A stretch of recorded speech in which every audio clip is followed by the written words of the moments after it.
요 얘기를 1편에서도 잠깐 했었는데요. 이 배상 청구권은 채권이기 때문에 소멸시효 적용을 받죠. 공법상 소멸시효 원칙이 몇 년이에요? 5년이죠. 근데 예외적으로 3년짜리들도 있었어요. 그죠? 국가배상 청구권 몇 년이에요? 3년이에요. 그죠? 3년인데요. 뭘 조심해야 되냐면 국가배상법에 3년이라고 규정되어 있지 않아요. 규정이 없으면 민법 준용해요.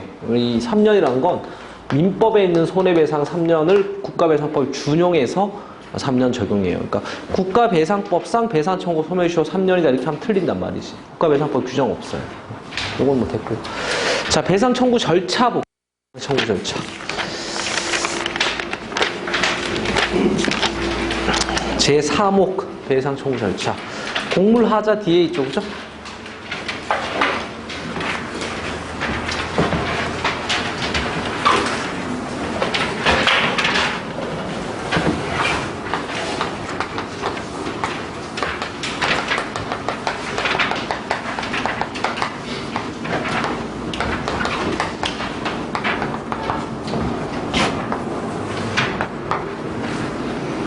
자, 거기 보면 그림이 있어요. 배상 청구권자, 배상을 청구하는 국민이요. 배상심의회라는 행정기관의 배상금을 청구해서 결정 지급받고요. 법원에 가도 되고요. 법원에 바로 배상 청구해도 돼요. 그러니까 배상심의회는 행정기관이니까 이건 이제 행정 절차고요. 법원은 이제 사법기관이니까 이제 사법 절차죠. 이 배상 청구 방식은 여러분들 배웠다시피 행정소송 아니에요. 민사소송으로 배상을 청구하는 거죠. 그죠?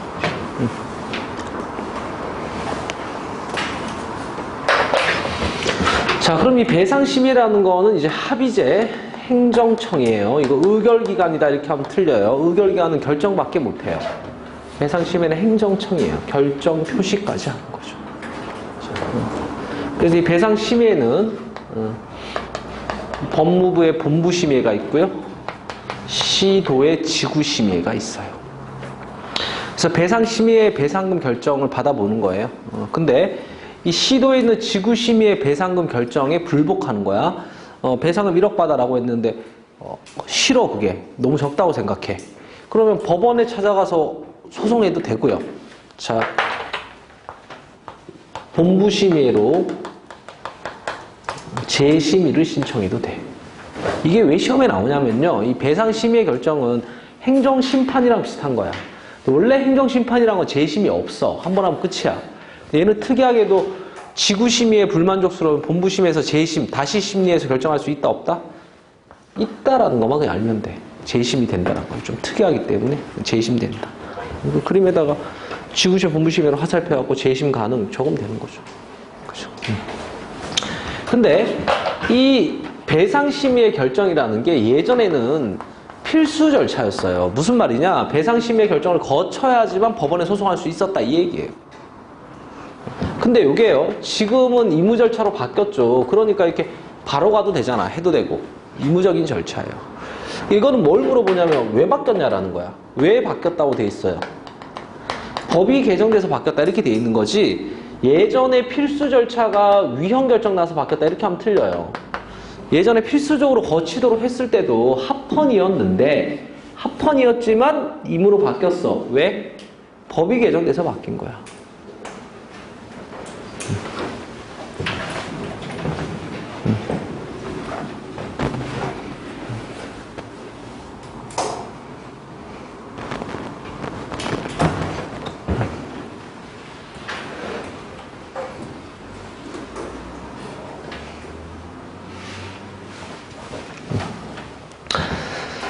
자, 그 다음에요. 과거에는요, 이 배상심의가 얼마 줄게? 라고 결정해서요. 얼마 줄게? 라고 결정해서. 여기에 국민이 동의했어요. 그래. 1억 줄게라고 하게 1억. 오케이. 동의했어. 그러면 이걸 어떻게 해석을 했냐면요. 소송상 화해, 뭐 재판상 화해라고 적혀있지만 같은 말이야. 재판상 화해. 더 이상 소송은 하지 못하도록 했단 말이지. 배상심의 결정에 동의하면은 더 이상 소송을 못하게 했어요. 화해했다라고 보니까 소송을 못한다 이 뜻이야. 근데 여러분들이 배상을 받는 입장에 생각해봐요. 배상심의 결정이 있으면 일단 그거라도 받고 싶죠. 그리고 부족하다고 생각하면 법원과 소송할 수 있게 해주는 게 구제 좋아요? 동의만 무조건 소송 못하게 하는 게 좋아요? 또 소송할 수 있게 해주는 게 좋죠? 얘는요, 화해로 이제 간주하지 않아. 그러니까 소송 가능으로 바뀌었어. 왜 바뀌었냐? 동의만 하면 소송 못하도록 하는 거는 국민 구제에 맞지 않다라는 위헌 결정으로 바뀐 거야. 얘는 소송할 수 있게 바뀌었어. 왜 바뀌었어요? 위헌 결정으로 바뀌었고, 필수 절차였던 게 의무 절차로 바뀌었어요. 이거는 왜 바뀌었어요? 합헌이지만 법이 바뀐 거야. 이 두 개 시험 제일 많이 나오는 거예요.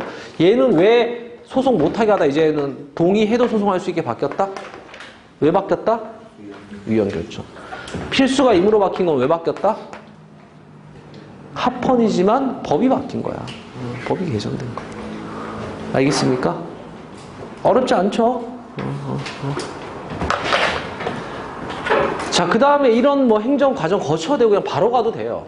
근데 어쨌든 법원의 국가배상은 민사소송이란 말이에요. 그죠? 근데 여기서 법원에서 피고 누구예요? 피고.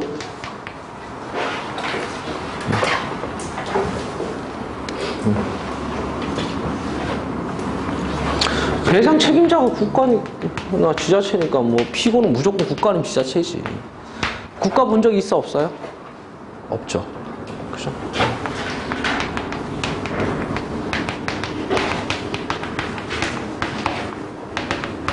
법무부 장관이 대표예요. 지자체가 피고일 때는 단체장이 대표예요.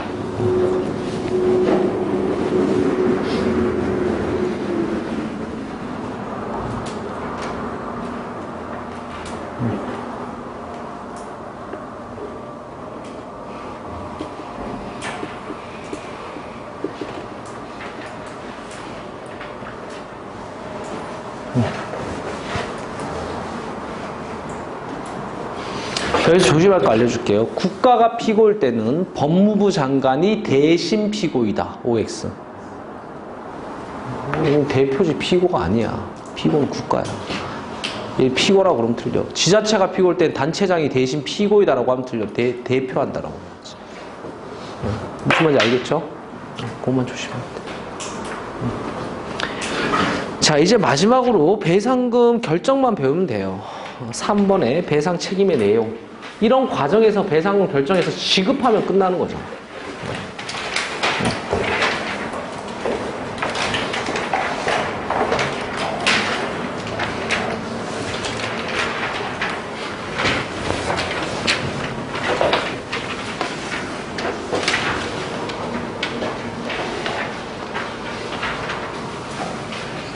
여러분, 김문수 지사가 이미지가 안 좋나요? 이번에 떨어졌대. 참. 제가 김문수 지사를 되게 좋아하기도 하고, 제가 친한 사람들이 다 김문수 지사 다 측근이라. 근데 대구에서 떨어졌어요. 참 황당한 거. 왜냐면 김문수 지사가 유명해졌던 게 부천에서 국회의원 당선됐거든. 근데 부천은 원래 대대로 새누리당 당선이 안 되는 곳인데, 그걸 뒤집고 당선이 됐기 때문에 이제 유명해진 건데, 대구는 원래 새누리당이 당선되는 곳이거든. 근데 떨어져. 오세훈도 떨어지고, 김무성도 막, 다 떨어져요. 여기 보면은, 배상 책임의 내용 이렇게 돼 있잖아요. 배상금 산정 기준이 어떻게 되냐면요. 재산권 침해를 계산하는 문제 안 나와요. 안 나오는데 이해 차원에서 한번 예를 들어 볼게요. 공무원이 불법 행위로 여러분들 소유의 자동차를 파손했어요. 근데 자동차의 시장 매매가가 대충 1,000만 원이야. 그러면은 주장이 두 가지가 있어. 그 이하로만 줘야 된다라는 주장이 있고, 이걸 기준으로 해서 상황에 따라 더 주기도 하고 덜 주기도 하고, 이렇게 이하로만 줘야 된다라는 게 한정액선. 더 주기도 하고 덜 주기도 한다. 이게 기준액선.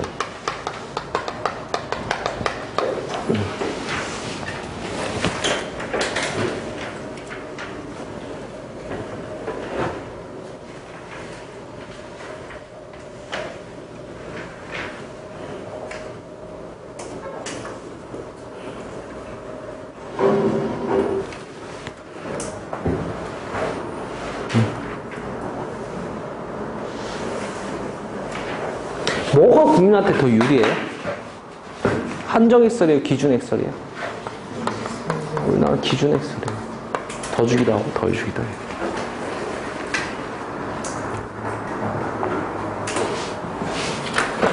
한정액설은 소수견해고 요거만 조심하면 돼. 요 한정액이라는 요게요. 상한이에요, 하한이에요? 상한이지. 제일 높은 지점이잖아.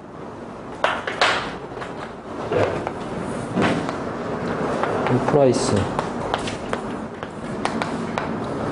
이렇게 하면 이 시장 균형가격보다 낮게 잡는 이거를 가격 상한제라 그래, 가격 하한제라 그래.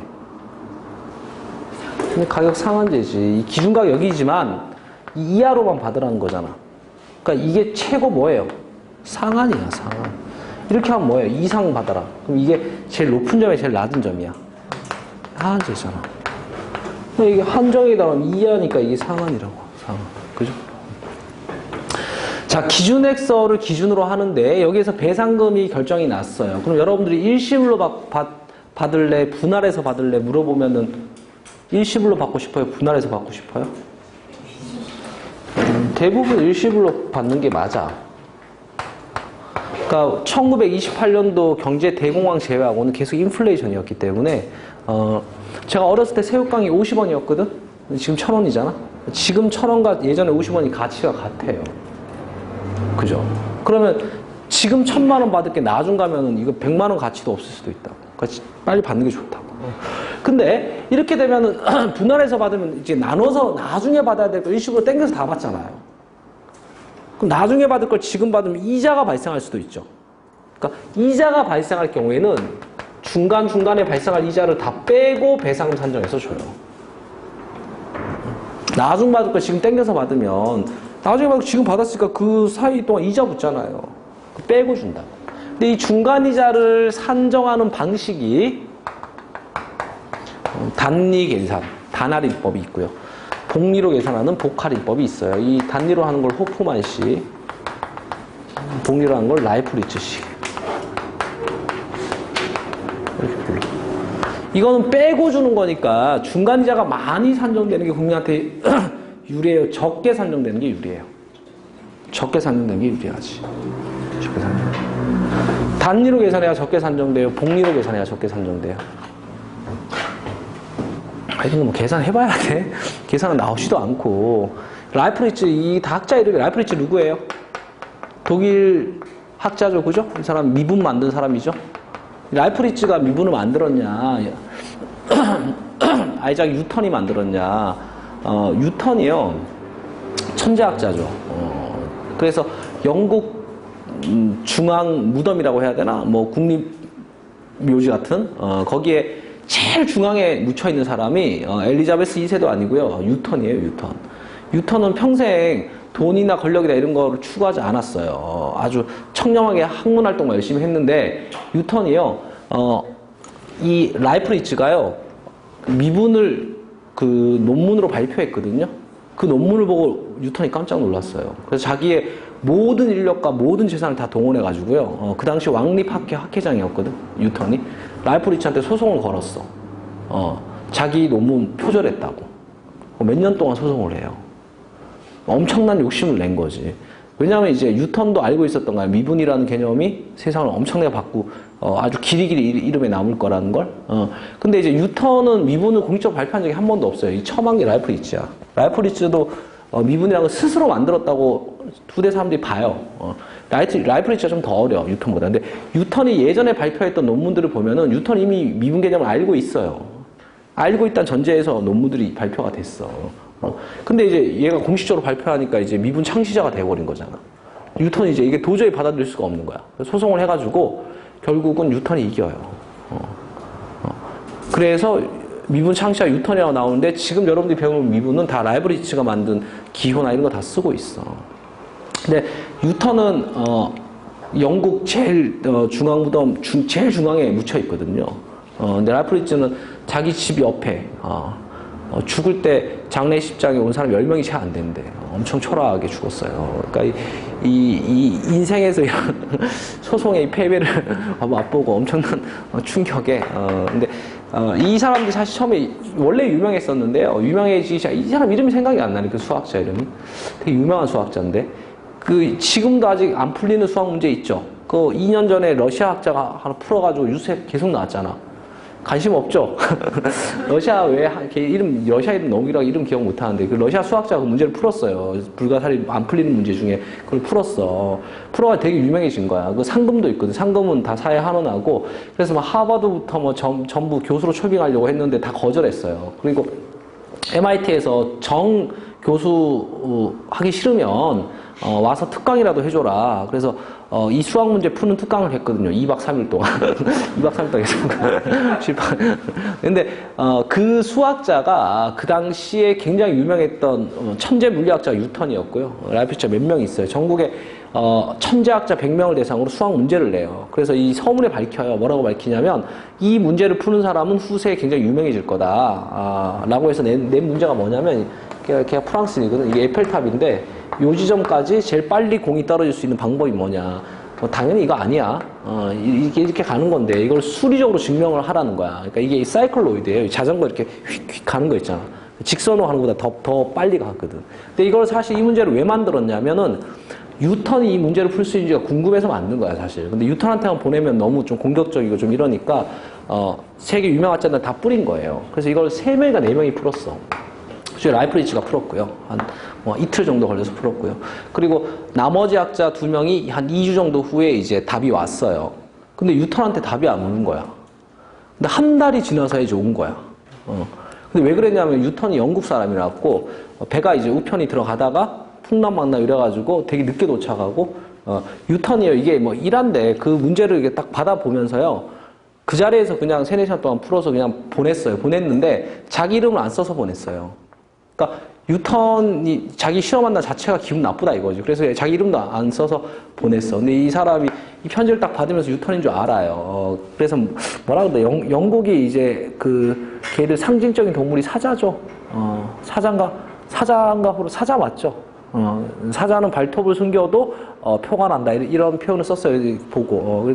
그래서 뉴턴이랑 이 당시에 다 같이 살았어, 이 사람들이. 그래서 이 학자 이름 따가지고 이게 막 미분처럼 정말 엄청난 발명이 있는데 비해서 경제학에도 보면 이제 학자 이름 써서 뭐 곡선 무슨 커브 이런 거 있죠. 정말 통계적으로 단순한 발명을 자기 이름 붙여서 별것도 아닌데 유명해지는 경우도 있고 뭐 그렇죠. 근데 어쨌든 이거 중간이자 빼고 주는 거기 때문에 국민한테 유리한 거는 단리로 계산해야 중간이자 적게 산출돼요. 복리로 계산해야 적게 산출돼요.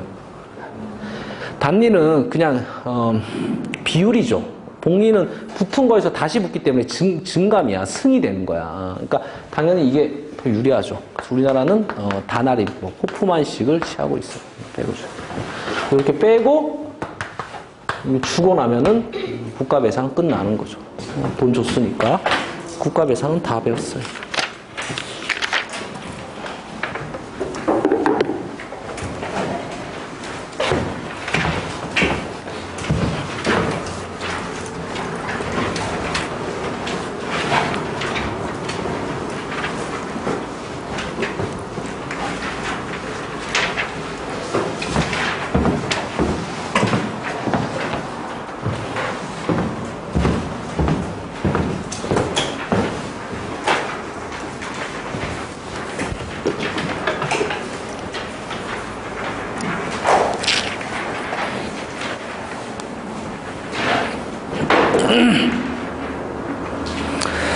자, 이제 손실보상 넘어갈게요.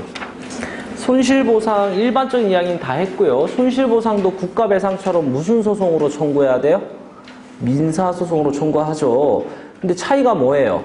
국가배상과 달리 손실보상은 행정소송을 한 사건들도 있다 없다? 있다. 됐고요. 손실보상 제3호의 성립요건. 오늘 손실보상 요건까지 배우고 마칠 건데, 자, 칠판 보세요. 배상이 아니에요. 보상이에요. 그죠? 보상받기 위한 요건. 재산권 침해고요. 왜 침해했냐면 공익사업 하려고.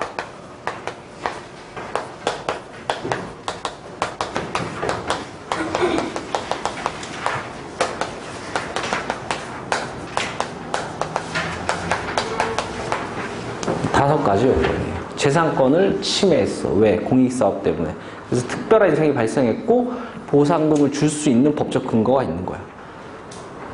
당연히 보상 규정이 있어야 돼요. 그럼 공무원이 임의로 야 너 한 2천만 원 받아봐라 뭐 이럴 거야? 당연히 법에 근거해서 예산을 돈을 집행하는 거지. 그죠? 보상 규정이 있어야 돼. 이 세 가지 요건은 간단해요. 진짜 정리해 주는 것만 알면 돼. 자, 봐봐요.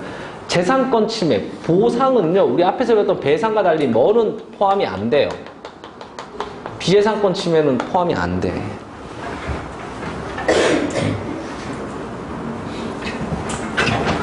여기서 얘기한 재산을 법원이 뭐라고 해석을 하고 있냐면,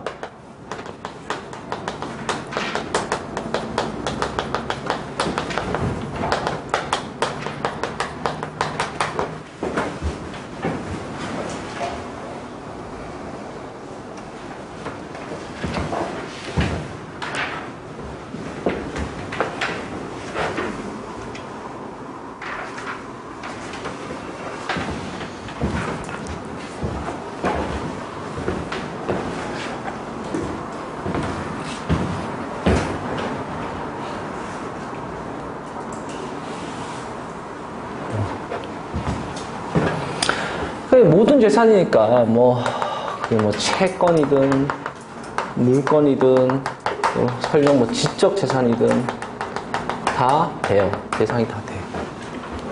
근데 수식어가 있죠. 그게 뭐예요? 현재 가치가 있어야 돼. 현재 가치가.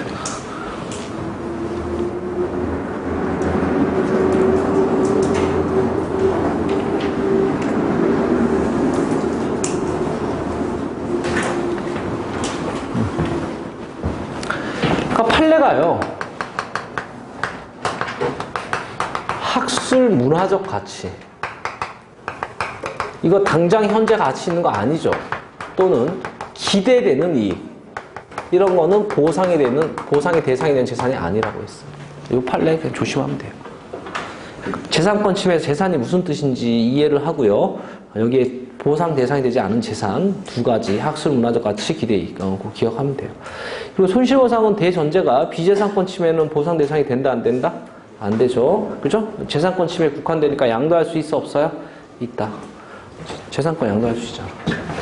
자, 그 다음에 이제 이런 걸 침해해야 되는데 침해하는 방법이 뭐냐면 수용, 뺏어버리는 거예요. 국민 재산을. 국민 건데 국가 뺏어버리는 거야. 공익사업자가. 수용. 아주 강한 침해죠. 그 다음에 국민 재산을 사용. 여러분들이 책을 샀어. 여러분들이 사용해야 되잖아. 공익사업자가 사용하면 여러분들은 사용에 뭘 당해?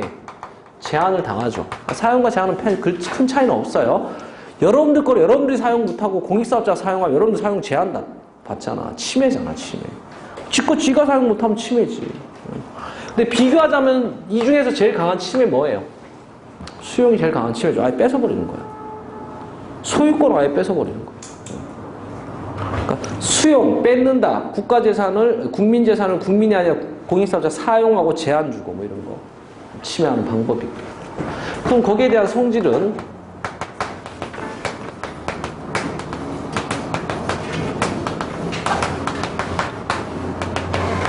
직접적이고 의도적인 침해예요.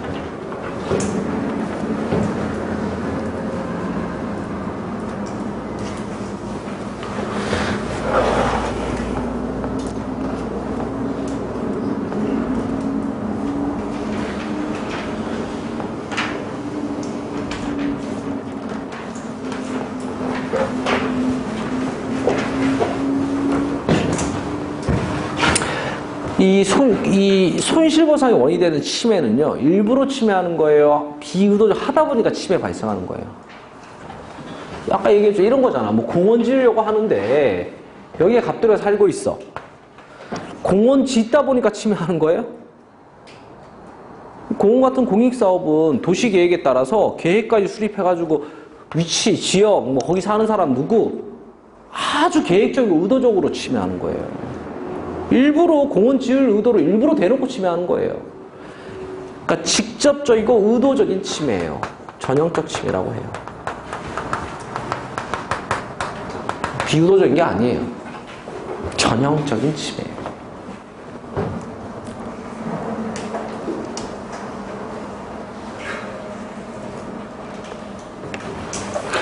자, 손실보상이 원인이 되는 침해는 직접 비의도적인 전형적 침해다. OX.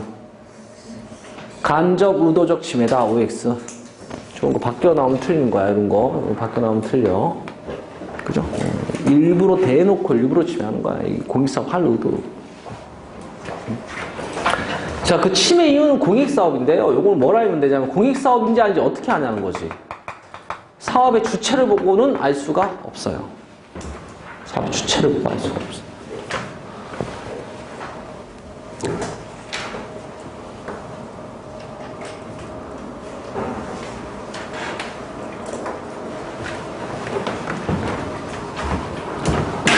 왜냐하면 사기업도요, 위임받아서 공익사업 할 수 있어, 없어? 있거든.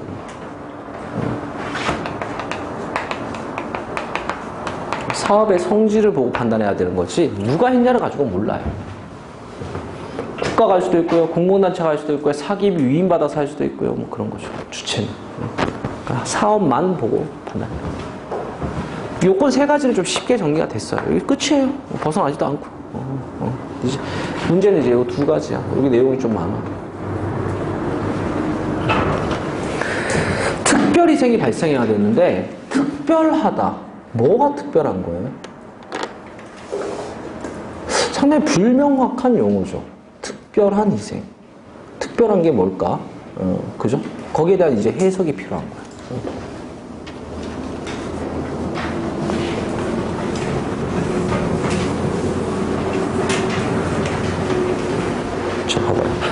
침해라는 것이 유형을 이렇게 나눌 수 있어.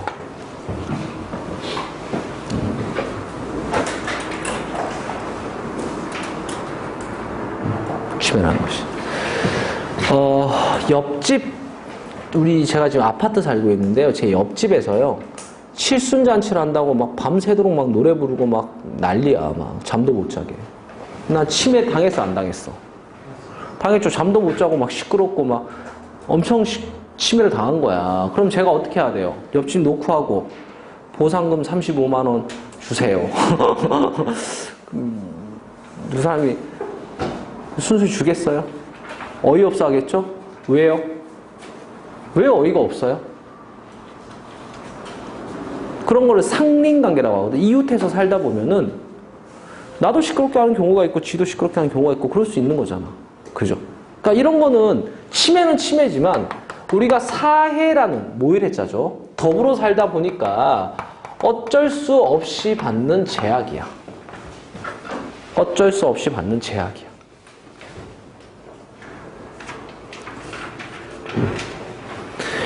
이렇게 더불어 사는 사이에서 어쩔 수 없이 받는 제약을 가지고 보상금 달라고 할 수 있어, 없어? 없어.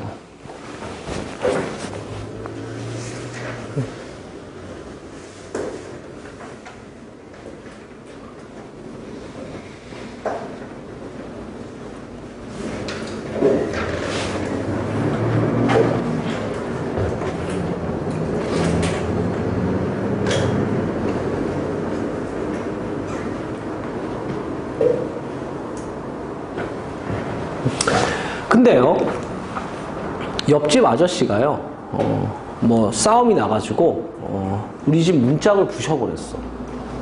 이웃인데 그럴 수도 있죠. 문짝 뭐 부시면 뭐 그 철문 뭐 한 100만 원밖에 더해. 사면 되지. 이런 거는 더불어 사는 사회에서 어쩔 수 없이 받는 제약이라고 할 수가 있어, 없어요? 없어. 넘어선 거를 특별희생이라고 합니다. 이런 게 이제 보상이 대상이 되는 침해예요. 그러니까 이거는요, 침해 영역을요, 사회적으로 어쩔 수 없이 받는 제약의 영역과 특별희생의 영역으로 이렇게 경계를 팍 그어놓고, 사회적 제약은 보상 안 돼, 특별희생은 보상돼. 이 경계 이론이에요. 우리나라와 독일의 법원 입장이에요. 보상금 줄지 말지, 가치 보장의 목적을 가지고 있어요. 보상 줄지 말지. 근데 이런 생각하는 사람도 있단 말이지. 옆집에서 칠순잔치를 하는데요. 1년 내내 잔치야. 1년 내내 시끄럽고 막 소리 지르고 막 이단 옆차기 하고 막 시끄럽게 해요. 그러면 아무리 옆집이지만 아무리 사회적으로 어쩔 수 없는 제약이라지만 좀 가하죠. 그죠? 이렇게 생각하는 사람들도 있다고. 사회적 제약이지만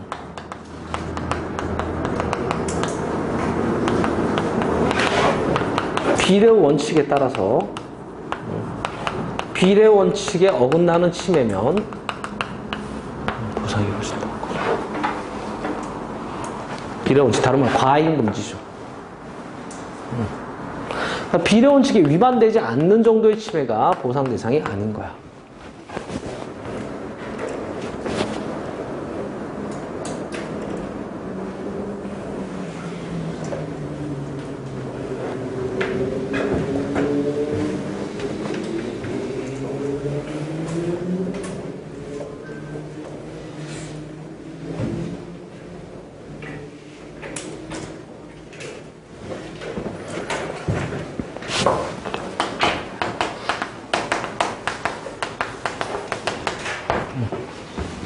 특별희생이 발생하면 당연히 보상이 되는 거고. 그럼 이제 밑에 이론을 보세요. 위에는 막 사회적 제약 보상 안 해. 특별희생 보상해줘. 경계가 명확하게 딱 나눠지죠. 근데 밑에는 사회적 제약도 보상 받을 수도 있어, 없어요? 받을 수도 있고 못 받을 수도 있고. 특별희생 보상 받을 수 있고. 그러니까 무조건 무슨 영역이 있다고 보상 받고 못 받고가 아니죠. 그죠? 그래서 얘는요, 영역의 문제와 보상의 문제를 분리시켰다. 분리이론이라고 해요. 독일과 우리나라 헌법재판소 입장이에요. 침해 억제의 목적을 가지고 있어요. 과도하게 침하면 안 된다. 이런 거예요.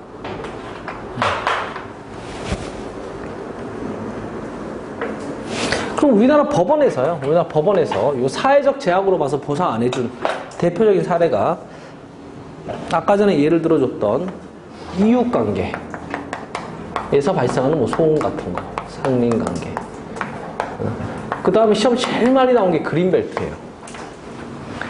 그린벨트, 개발제한구역이죠. 개발제한구역으로 설정되면 집값 올라가 떨어져. 엄청나게 떨어져요. 그린벨트 설정되면 증축, 개축, 건축 이런 거 다 제한받아요. 개발이 제한되는 구역인데 그린벨트라는 게. 개발하면 사회적으로 피해가 발생하는데 개발 못하게 하지. 자기 재산이라도 온전하게 사용을 못한다고.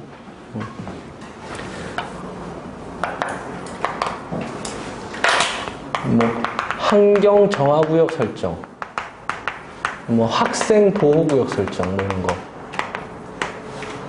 이런 거 설정하면서 여러 가지 제한 가하는 거. 어쩔 수 없어요. 학생 보호해야지. 환경 보호해야 되고. 이런 데서 발생한 피해들은 법원이 뭐로 봤다? 특별희생으로 봤어요? 사회적으로 어쩔 수 없는 제약으로 봤어요? 보상해줘, 안 해줘? 여기서 제일 중요한 판례가 뭐라 그랬어요? 그린벨트 사건이 제일 중요한 판례야. 헌법재판소가요, 이 그린벨트 사건을 그린벨트 설정으로 땅값이 떨어졌어. 지가가 하락했어. 이거 보상해줬을까, 안 해줄까? 안 해줘. 왜요? 그린벨트는 뭐예요? 사회적 제약이야, 특별희생이야? 사회적 제약이죠. 보상해줘, 안 해줘? 안 해줘. 그래도 이건 합헌적 제도다. 어쩔 수 없는 거 아니냐, 더러 사는 사회에서. 이렇게 얘기했어. 그러면서 뭐라 그러냐면, 하지만, 여기까지 인정을 해줘요. 법원이랑 입장이 똑같아. 그린벨트 내에 살고 있는 주민이라도,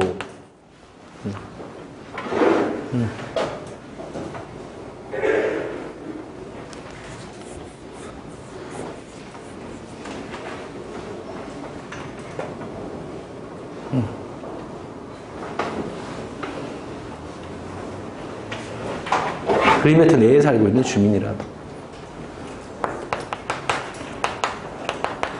과도한 침해가 있으면 그러면 보상이 요구되는 거다. 이렇게. 그럼 이걸 한번 해석해보면 이렇게 되잖아. 그린벨트 내에 살고 있는 주민이라는 거, 여기 보다시피 그린벨트는요, 사회적 제약이에요, 특별희생이에요? 사회적 제약이 있는 거지. 어쩔 수 없이 더불어 살다 보니까 다 개발할 수가 없잖아. 사회적 제약이 있는 거야. 근데 과도하게 침해했다. 이거 어떨 때 쓰는 말이에요? 과잉금지의 원칙 위반. 뭘 때 쓰는 거야? 이 비례원칙 동의가 과잉금지의 원칙. 과잉금지의 원칙 위반. 비례 원칙이 안 맞다는 거지. 그러면서 뭐라고 하냐면 이 과도한 침해란 게 뭐냐? 재산마다 재산의 목적이 있어. 택지 같은 거면 건축할 수 있는 땅이에요. 자동차, 이동수단이야. 책상, 공부하는 데 사용하는 도구야. 목적이 다 있죠, 재산마다. 재산이 재산 본래 목적대로 계속 장시간 사용을 못하게 하면 과도한 침해라는 거야. 자동차인데 계속 운행 못하게 해. 그것도 뭐 6개월, 1년, 장기간 못하게. 그럼 과도한 침해라는 거야. 그러면은 아무리 사회적 제약이라도 이렇게 비례원칙에 어긋나는 과도한 침해가 발생하면 뭐가 필요하다는 거야? 그러면 사회적 제약도 보상받을 수도 있네요. 그럼 이거는 경계론이면 무조건 못 받잖아. 사회적 제약도 보상받을 수 있다는 건 이건 무슨 이론이에요? 요게 이제 분리이론인 거죠. 분리이론. 분리이론이 사회적 제약도 보상 가능하다는 거니까. 이해됐어요? 이해됐어요?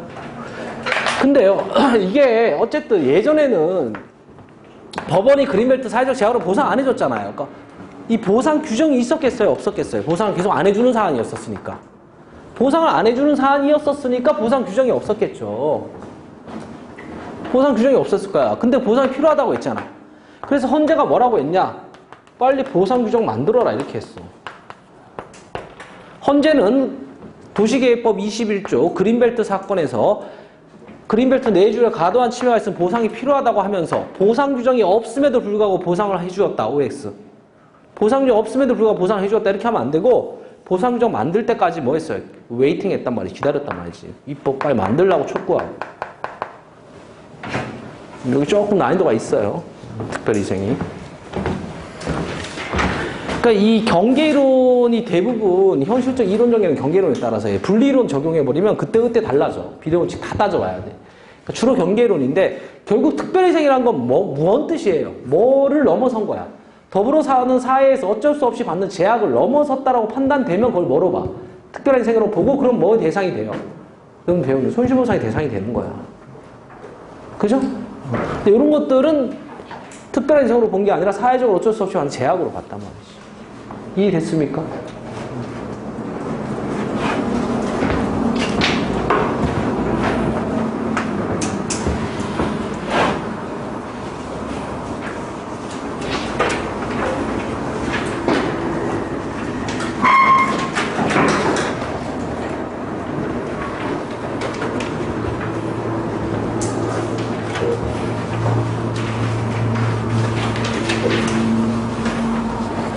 자, 그 다음에 마지막 요건이 보상 규정이 있어야 돼요.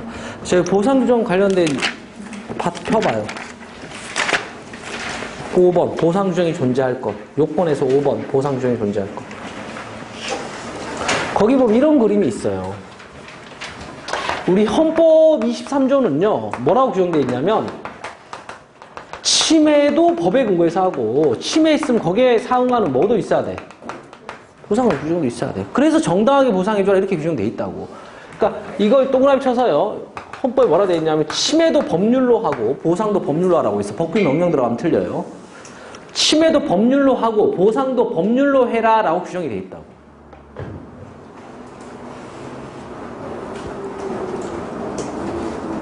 근데 이 헌법에 따라 헌법 방향 설정을 하잖아. 이걸 구체화시키는 법이 일반법이 있어 없어요? 손실보상이? 손실보상은 일반법이 있다 없다? 없죠. 국가배상은 있다 없다? 있어요. 국가배상법. 손실보상 일반법 없어요. 그죠? 그래서 여기에 따라서 많은 개별법들이 흩어져 있다고. 이 손실보상에 관한 내용들이. 근데 대부분의 개별법은 헌법이 시키는 대로 침해 규정 만들어 놓고 보상률도 만들어 놓고 여기에 근거해서 침해하고 여기에 근거해서 보상해주고 문제 없어. 근데 몇몇 개별법은 침해 규정만 만들어 놓고는 보상 규정을 아예 만들어 놓지도 않은 거야. 보상 규정 아예 안 만들어 놓은 거예요.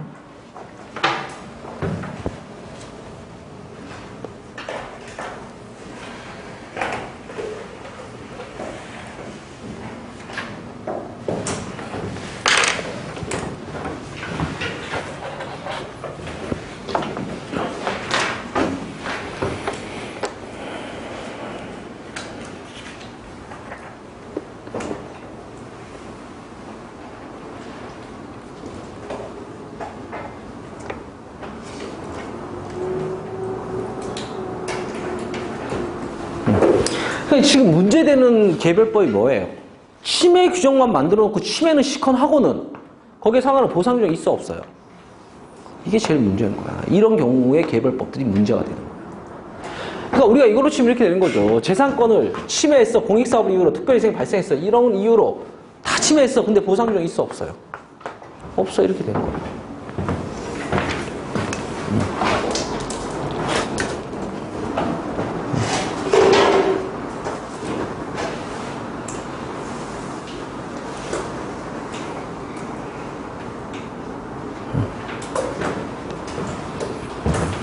그러면 침해만 하고 보상 규정 없으면 이거 안 맞잖아. 이걸 해결하기 위한 4가지 학설이 있다고요. 자, 책 보세요. 첫 번째 학설 뭐예요? 방침 규정설. 그림에 나와 있죠? 찾았어요? 4가지 학설 다 중요해. 자, 방침 규정설은 방침, 다른 말로 지침이에요. 지침. 뭐냐? 헌법은 지침에 불과하다는 거야. 지침은요, 그랬으면 좋겠다는 거지 안 지켜도 된다는 뜻이야. 꼭 그렇게 해야만 하는 거 아니란 뜻이야. 헌법은 지침에 불과하니까 입법자가 보상 규정 안 만들어도 괜찮다는 거야. 보상 규정 안 만들어도 괜찮아. 보상 안 해주면 된다는 거야. 국민 구제에 좋은 학설은 아니죠. 이 학설은 이런 거야. 헌법은 방침에 불과한 거고 현실적으로 보상 규정이 없으면 보상 안 해주면 된다. 됐습니까? 자, 두 번째 학설, 직접 효력설. 얘는 뭐라고 그래요? 헌법에 직접 근거해서 보상해주라는 거예요. 근데 이게 조금 말은 안 되죠. 헌법에는 그냥 정당한 보상해줘라. 방향만 잡아요. 요건이 뭔지, 절차가 뭔지, 산정 어떻게 하는지, 지급 어떻게 하는지 이런 규정이 아무것도 없어요. 그러면 뭐 공무원이 감으로 그냥 한 1200만 원 줄게요. 뭐 이렇게 할 수 없잖아. 그죠? 근데 어쨌든 뭐 이건 학설이죠. 보상 규정이 없으면, 현실적으로 법률이 없으면 어떻게 하라는 거야? 그냥 헌법에 따라 보상해주자. 이게 됐습니까? 자, 세 번째, 위헌무효설이죠. 위헌무효설. 자, 보상 규정 없는 자체를 뭐로 봐요? 위헌으로 봐요.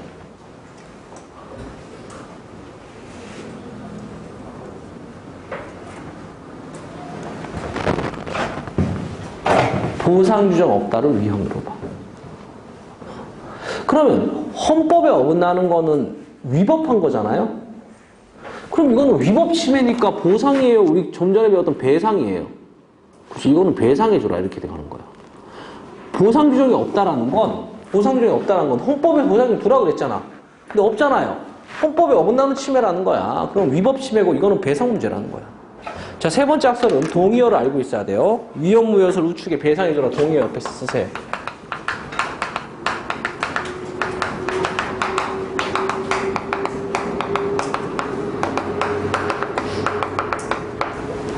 입법자에 대한 직접 효력설이에요. 그냥 직접 효력설이랑 달라. 이거 왜 입법자에 대한 직접 효력설이 동의어냐면 얘가 위법하다라고 하는 건 뭘 위법하다라고 해요? 보상 규정 없는 게 위법하죠. 헌법에서 침해 규정 만들고 보상 규정 만들려고 했는데 보상 규정 안 만들었잖아. 보상 규정 없는 게 위법하잖아요. 보상 규정 없는 게 위법하면은 만들어야 될 거 아니야. 누가 만들어? 입법자가 만들죠. 그죠? 입법자가 만들어. 이런 입법자에 대한 직접 효력설이라고 해요. 입법자에 대한 직접 효력설.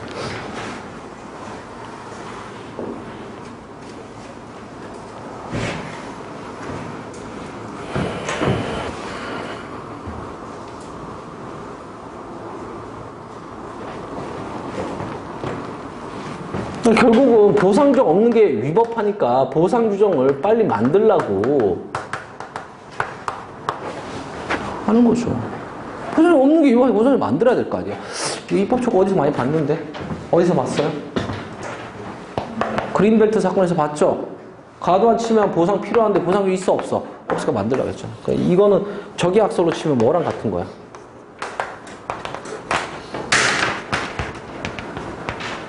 위헌무효설, 입법자에 대한 직접 효력설이죠. 여기 제가 하는 위헌이 뭐예요? 보상 규정 없다가 위헌이죠. 이해돼요? 자, 네 번째 학설. 지금 핵심은요, 침해만 하고 보상 규정이 없다는 게 핵심이에요. 그죠? 그럼 보상 규정이 없으니까 마지막 학설, 유추적용설. 유사공법의 보상 규정이라도 유추해서 해주자는 거야. 이해됐어요? 유추적 응설이에요. 자, 이렇게 네 가지 학설이 있는데 그러면 우리나라 법원은 넷 중에 무슨 학설을 취하고 있냐? 판례는 일관되지 못해요. 두루두루 막 써. 근데 주로 많이 쓰는 게 위헌무효설, 유추적 응설. 이 두 가지를 주로 많이 써요. 우리나라 법원은 위헌무효설을 취하고 있다. OX. 이게 단정지으면 틀려. 우리나라 법원은 방침주용설이다. OX. 그렇게 하면 틀려. 딱 하나를 결론 내리면 틀려. 두루두루 써. 일관되지 못해요. 이렇게 하면 맞아. 주로 유추적 응설이다. 뭐 주로 위헌무효설. 이런 건 맞아요. 주로 그 두 가지 학설을 많이 써요. 지금 뭐에 관한 이론을 배운 거예요? 침해는 시커냈어. 이렇게. 그죠? 근데 뭐가 없어요? 보상의 근거 규정이 없어. 그렇다고 공무원이 돈을 마음대로 줄 수는 없잖아요. 뭐 근거도 없이 막 줄 수는 없잖아요. 그죠? 이럴 때 어떻게 해결할 거냐라는 보상규정 없을 때 해결하는 학설 네 가지. 방침규정설, 직접효력설, 위헌무효설, 유추적용설. 판례 입장 뭐다? 일관되지 못하다. 됐죠? 여기까지가 지금 우리가 배운 보상의 요건이에요. 그럼 우리 보상 요건 다음에 뭐 배워요? 절차 배우고 산정 지급 배우면 끝나는 거야. 보상은요, 보상 청구권자, 피해받은 국민, 보상 책임자, 공익사업자, 이건 내용이 없어요. 그냥 그림에 있는 게 다야. 손실보상 누가 청구해요? 적법 침해받은 국민이 청구하죠. 누가 돈 물어줘요? 공익사업자가 돈 물어줘. 그럼 끝이야. 그럼 배울 게 3개밖에 없는 거야. 요건, 절차, 보상, 산정지급. 근데 요건을 다 배웠어요. 절차랑 산정지급 배우면 돼요. 보상은 배상보다 내용이 적어요. 그 대신 보완이론이라는 게 있어. 그래서 다음 주에 한 2시간 정도 하면 보상 끝나고요. 행정쟁송이 우리가 기출문제 풀어봤다시피 문제가 시험 많이 나오죠. 그리고 내용도 많아요. 그래서 나머지 시간은 다 쟁송에 써야 돼요. 그래도 시간이 충분하지 않아. 질문인 사람 질문하시고요. 오늘 수업 여기까지만 할게요. 네, 수고했습니다. 네.